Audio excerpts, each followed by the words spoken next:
Hello, bienvenue dans un nouvel épisode de Walk With Me. Aujourd'hui, on va parler outils. On va parler de comment choisir ces outils, quels outils j'utilise. C'est un sujet dans lequel j'ai un peu parlé, mais j'aimerais bien retraiter sous un autre angle.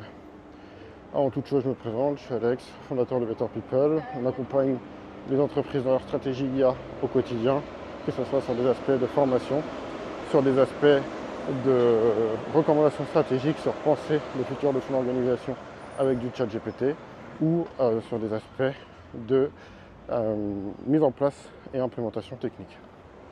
Donc aujourd'hui je voulais vous parler de comment choisir ces outils, comment entrer ces outils aussi dans une logique qui soit bénéfique pour les collaborateurs et qui s'inscrive dans une logique intéressante pour le futur de votre entreprise et la démocratisation de l'IA. Un des sujets qui est important, c'est que on a toujours plusieurs cycles quand on monte en maturité sur ces outils. Déjà, le premier truc, c'est que on va prendre des outils qu'on connaît et des outils sur lesquels on est souvent mal outillé. Ça, c'est la première chose. On va prendre, je sais pas, un Excel pour faire un CRM, on va prendre des documents Word ou des notes sur son téléphone pour gérer notre documentation et nos documents. Et on va prendre les outils un peu qu'on a sous la main. Ou un papier stylo pour collaborer, des comptes rendus de réunion sur des feuilles volantes, etc. On va prendre les outils qu'on a sous la main. Une fois qu'on se rend compte qu'on est mal outillé, et ça c'est des cycles et des boucles, on va se dire ok, maintenant on va passer à une meilleure composition de nos outils.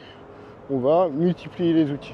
On va avoir des besoins qui se spécialisent, des besoins où on va se dire ok, pour ce besoin qui s'intensifie et qui se spécialise, j'aimerais acheter un outil qui va m'aider à faire ça. Donc on va avoir un outil de to-do, un outil d'email, un outil pour gérer ses contrats, un outil de signature électronique, un CRM. Et donc on va avoir une divergence en termes de quantité d'outils. Et puis après, on va avoir souvent les entreprises qui vont grossir, de plus en plus de collaborateurs, et on va avoir envie de rationaliser ces outils parce qu'on se rend compte du coût qu'il y a à former tous ces collaborateurs à certains outils.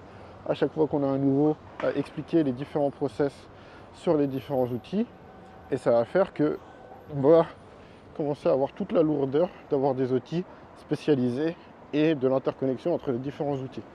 Et là, on va repasser sur une phase de rationalisation.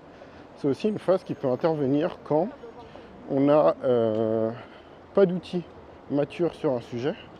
Donc on va avoir des outils qui commencent à mûrir pour les équipes commerciales, chacun dans leur spécialité. Donc on va acheter plein d'outils différents. Et puis à un moment, le marché, il va y avoir des acteurs qui vont dire ok, il y a tel outil qui a craqué le design sur telle solution, il y a tel outil qui a réussi à trouver une réponse élégante à telle problématique. Et en fait, 90% des problématiques des commerciaux ou 90% des problématiques de mon écosystème sont résolues par ces trois outils. Et il y a un acteur qui dit ok, moi je vais faire les trois outils dans un seul outil. Comme ça, les personnes vont payer qu'un seul abonnement et je pourrais faire des interconnexions entre ces outils pour être plus efficace. Et donc, c'est aussi ce que vous allez chercher à créer quand vous allez décider de rationaliser vos outils justement et que vous allez vouloir avoir le moins d'outils. Vous allez chercher des all-in-one tools et même s'ils sont moins performants, comme ça vous prendra moins de temps de former vos collaborateurs à ces outils, d'interconnecter ces outils et en licence aussi par utilisateur sur ces outils, et vous allez privilégier ces approches.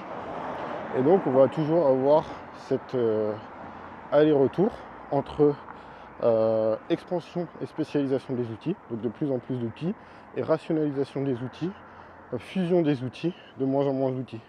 Et donc cette sinusoïde, ces vagues, ces hauts et up and down, vont continuer pendant un moment. Et là, la question qu'on peut se poser, c'est quand on est dans ces phases de transition et de changement d'outils, comment choisir ces outils et quels outils utiliser. Je pense déjà il faut choisir premier critère, c'est choisir des outils qui peuvent s'interconnecter. C'est-à-dire qu'aujourd'hui, vous allez prendre et qui résolvent des problèmes. Ouais, d'abord, résolvez des problèmes avec vos outils. Il faut des outils qui soient adaptés à vos besoins et à vos process opérationnels et pas vos process opérationnels qui s'adaptent à vos outils. À une seule exception, c'est si vous n'avez pas de maturité sur un problème opérationnel assez courant, à ce moment-là, vous allez prendre un outil et vous allez calquer vos process sur cet outil pour avoir la chance d'être le plus efficace possible. Ensuite, donc, vous avez des outils qui vont se caler sur vos opérations. Essayez de prendre des outils qui ont un maximum d'interconnexion. C'est-à-dire qu'aujourd'hui, vous estimez que le travail va être fait à la main par vos équipes. Mais en fait, si vous avez deux outils à peu près équivalents, ou l'un très légèrement, il ne faut pas que ça soit une grosse différence, mais très légèrement moins performant que l'autre, mais qu'il a des interconnexions intéressantes, deux types d'interconnexions, trois types plutôt, intégration native de l'outil dans d'autres outils que vous avez, connexion API, donc ça veut dire que vous pouvez aller récupérer de l'information sur cet outil via une API, ou webhook, encore mieux, c'est-à-dire que cet outil est capable de vous prévenir à chaque fois qu'il y a un changement dans cet outil pour que vous puissiez le répercuter sur les autres outils que vous utilisez. Si vous avez vos interconnexions, c'est hyper important. Par exemple, si vous utilisez un outil comme Notion, ce qui est intéressant avec Notion, c'est qu'on va pouvoir facilement l'interconnecter via leur API qui est bien faite.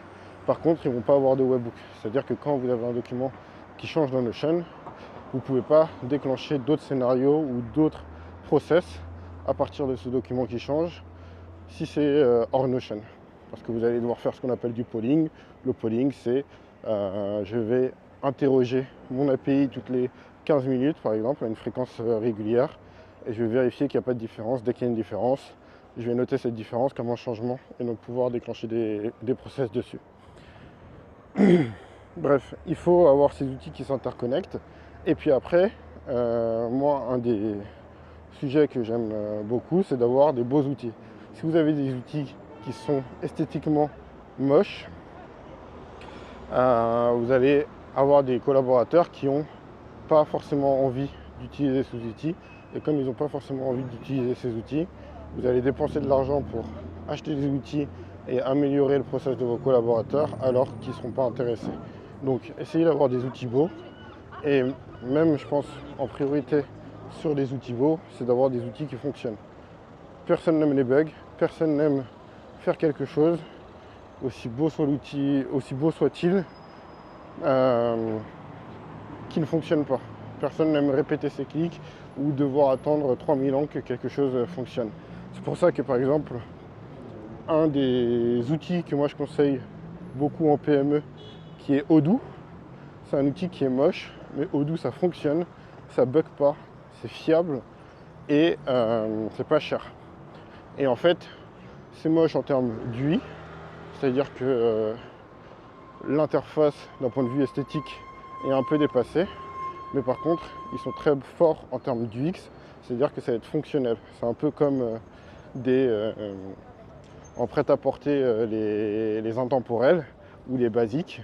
C'est pas souvent des vêtements qui sont très extravagants, c'est même d'ailleurs rarement des vêtements qui sont très extravagants, mais ils sont fiables, ils peuvent s'adapter à tout et on peut compter sur ces vêtements. Des outils comme Odoo, c'est la même chose, ils ont une fiabilité qui fait qu'on excuse leur absence d'esthétisme. Et donc, à chaque fois que vous allez penser à des outils, pensez vraiment à ces interconnexions, parce qu'avec la montée de l'IA et la commoditisation de l'IA, vous allez avoir beaucoup de tâches que vous pensiez jusqu'à présent réservées à des humains, qui vont être de plus en plus pouvoir être faites par des robots et qui vont vous permettre de gagner en efficacité et en productivité.